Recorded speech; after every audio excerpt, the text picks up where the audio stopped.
and our wires crossing from signal to ground. Imagining something and building it, it excites everybody. Yeah, it's awesome. In this high school robotics class, a team of students from Stockbridge, Michigan is challenged to design, test, and construct an underwater robot that will be deployed in an overseas research mission. You guys have to get to this number by March 27th. They really run our class as a business. They want to learn more about robotics, they want to learn more about business, and they want to learn more about technology. Their ultimate mission is to raise funds and deploy the robot in the Republic of Palau to help search for missing American airmen from World War II. It's pretty powerful to be able to say we are involved in the process that hopefully will bring your dad or your uncle or your brother home.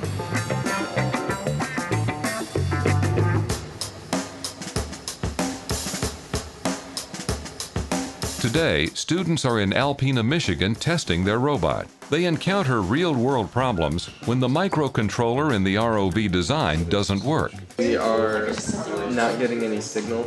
This is supposed to go to that, isn't it? No, I know, I tried it. Oh yeah, do you have the lights plugged in?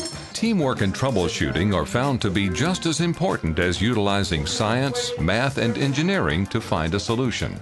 This is power. Dude, I'm on ground right now. You're on ground? Yeah.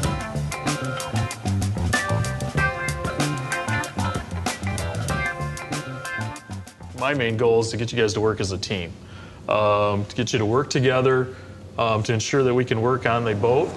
Teamwork's the #1 thing. Without our team, we wouldn't be able to build a robot, we wouldn't be able to travel across the world, we wouldn't be able to come here. We'd all be fighting for our own personal good, I guess, and I think our teamwork just shows how we're going for the cause of this program. Engineering team, why don't you kind of just let everybody know what you've done so far to diagnose the problem, and then kind of a plan of attack. We're having a problem with our microcontroller, and we've determined it's basically its signal. So we have a few plans. Every morning when we come into class, we have a briefing, we have a debriefing, and we run it like we're workers. Because they're working together so much, they become almost like a family. They can't do it by themselves, and they have to rely on their teammates to accomplish their goal.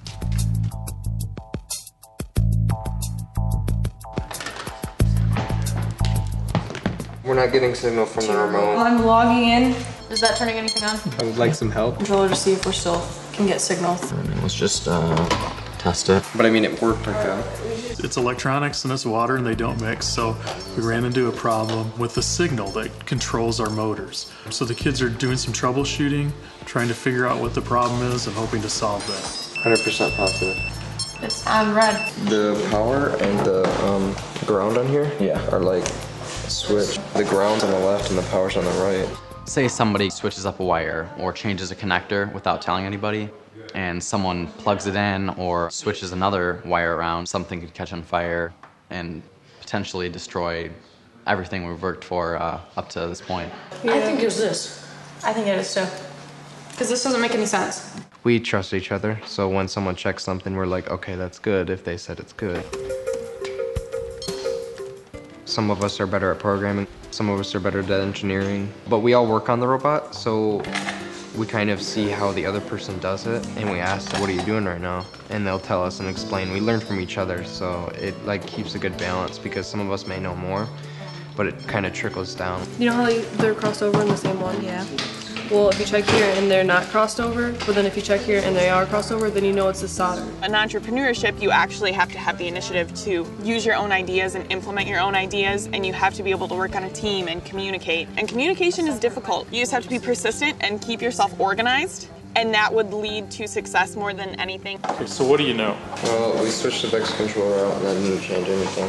Tried all the ports. And we know this isn't doing anything. So I'm gonna check here in a second if anything came loose. Because that's happened actually.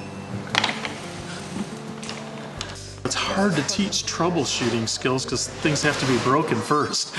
And it is frustrating.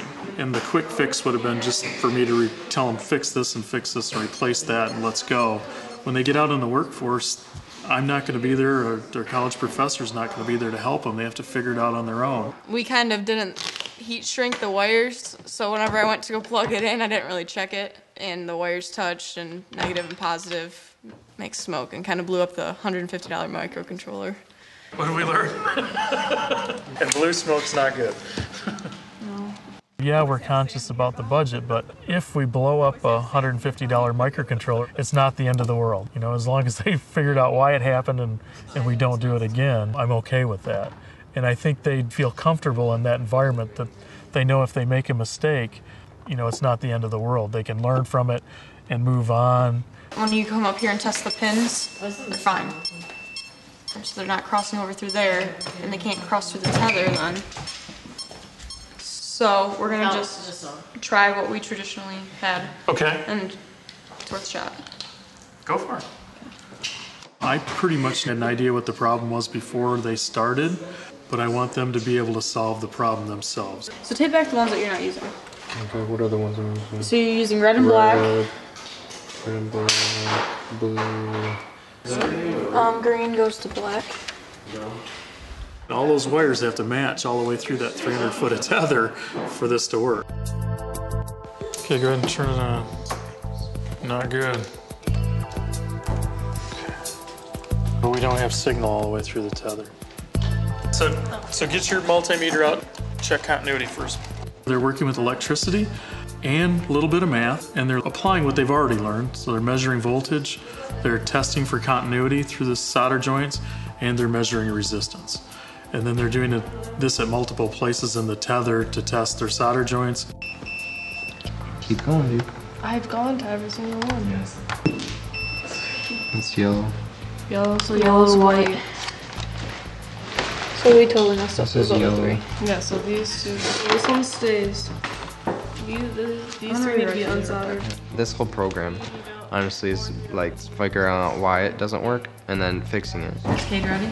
Okay, are you good? I mean, it's kind of bittersweet almost. You know, we want things to work, obviously, for the mission, you know, in general. But sometimes we like having a challenge because it helps us learn new things. There was a lot of troubleshooting that we had to go through that we haven't really had to experience before. So overall, I think the troubleshooting was a good thing, and we just all learned from it. Not full. Okay, how long did that take?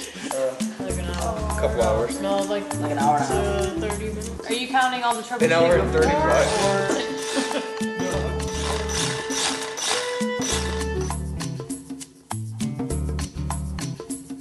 I'm just on the router page so we can figure out the IP address. They go through trials and tribulations working with the technology, trying things that don't work, rearranging them, reconfiguring them. You want to run and go grab one? Yeah. Stuff can go wrong, and you just have to still deal with it, you know, just keep going when you fail. And that's what you have to do in a business someday. If you run into financial problems, or you need to fundraise, or, you know, if you have problems with coworkers, you just need to figure it out. Business skills, and maybe even the soft side of business is really what people don't expect. You know, they expect the robot and doing electronics and wires and electricity and all that cool stuff. The robot is really a small part of it if you look at the big package. So we're gonna focus the cameras and... Hi, Jake. The stick-to-itness, the ability to work in teams, the ability to come to a consensus, to focus on a goal. Those are skills we want everybody to have, not just STEM students. I do L, K, H is what controls them. Alrighty, let's start putting it back together.